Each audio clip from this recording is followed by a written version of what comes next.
All I want for Christmas is to have my wife back. I want her here with me to sit by a candle ablaze and watch the snow fall in a quiet, warm embrace. Unlike most people, our marriage was great. We never fought much. Disagreements were minimal, and we generally were happy with one another. This right here will be my 5th Christmas without her. 5 years ago, my wife was murdered on Christmas Eve, and I partially blame myself.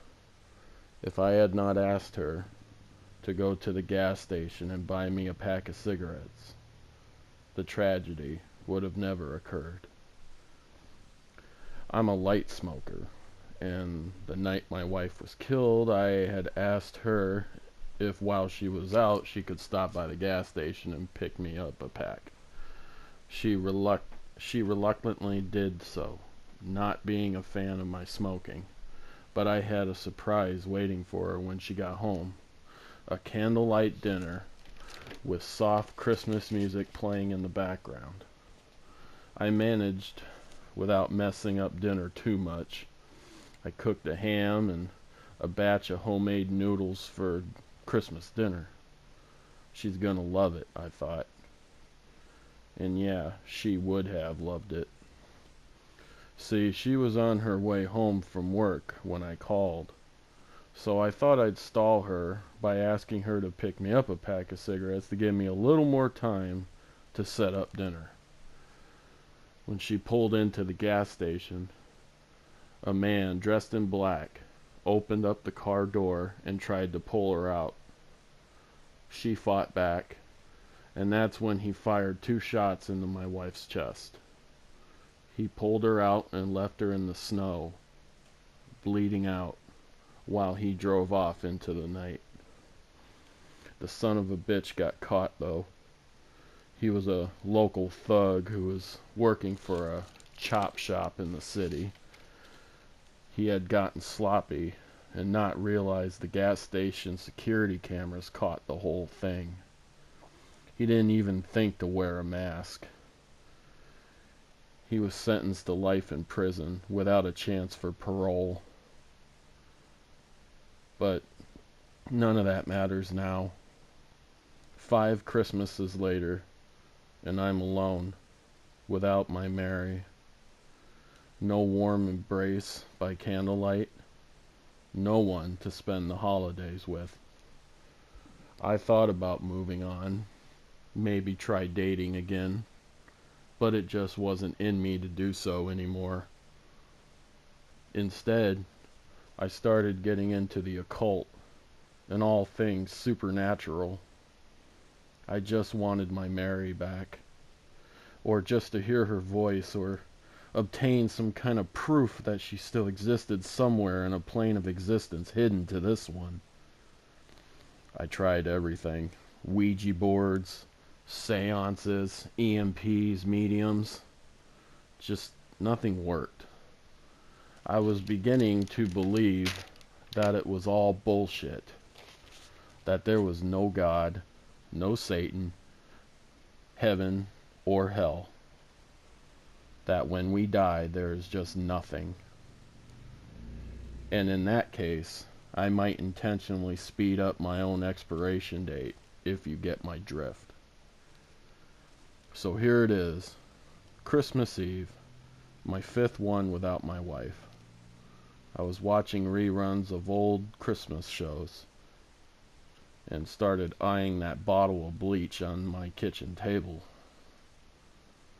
I could end this all right now, I thought to myself, when all of a sudden the phone rang.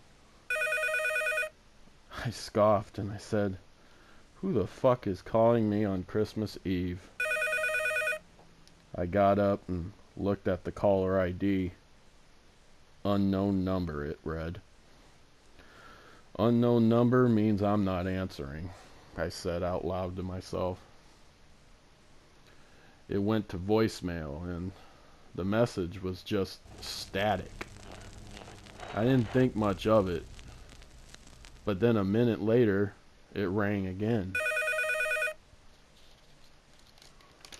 This time, I picked it up, and all there was just a bunch of static again. "Hello?" I yelled into the static. "Mary?" I asked, and then as soon as I said her name, the static cut out and the phone call ended. I stared down at the phone, my heart beginning to pick up its pace. "Get a hold of yourself, man," I said to myself, covering my face with my hands. And just as I did that, there was a tapping on my window. My head turned towards where the sound was coming from, and there stood a shadowy figure just outside my window, lightly tapping the glass. I grabbed my Zippo lighter and walked slowly over to the window and held the flame up to the glass to see my wife Mary standing there in the falling snow. "Mary?" I yelled. Her face was just a blank expression, eyes wide open. Her skin was pale and blue. Strands of her hair were practically icicles. She wasn't saying anything, though. Just a blank expression. And those dead eyes, wide open and fixated on me. I began to slowly back away from the window as the reality of what was happening hit me. I closed my lighter, and her face became engulfed in the shadows once more. Then suddenly, the phone started ringing again. I frantically picked it up. "Hello?" I quickly answered. And what was on the other end couldn't have been anything but evil. I quickly slammed the phone down and went for my car keys. I was in such a panic, I wasn't thinking straight. I know it sounds stupid, but I just couldn't remember where I put my damn car keys. So I just dashed out my front door and ran a block down the street to a neighbor's. I told them I needed to use the phone because I thought there was somebody attempting to break into my house. I mean, was I going to tell them the truth? That my dead wife was back from the hereafter and standing outside my window staring at me? They'd probably think I was on drugs or something. The police checked my house from top to bottom and didn't find any intruder. What they did find was wet footprints on my carpet, and they were convinced that maybe I should stay with somebody else or in a hotel for a few nights. I talked with a buddy of mine and told him everything that had happened. He was convinced that what I saw was not Mary, but a demon pretending to be my late wife. "Damn it, Ron," he said to me. "I told you that you have to be careful messing with this shit. Now this thing is probably gonna follow you around for the rest of your life." His words shook me to the core. I never slept another night in that house. I moved a month later into a cheap apartment, hoping, praying, that whatever I had summoned wouldn't follow me there.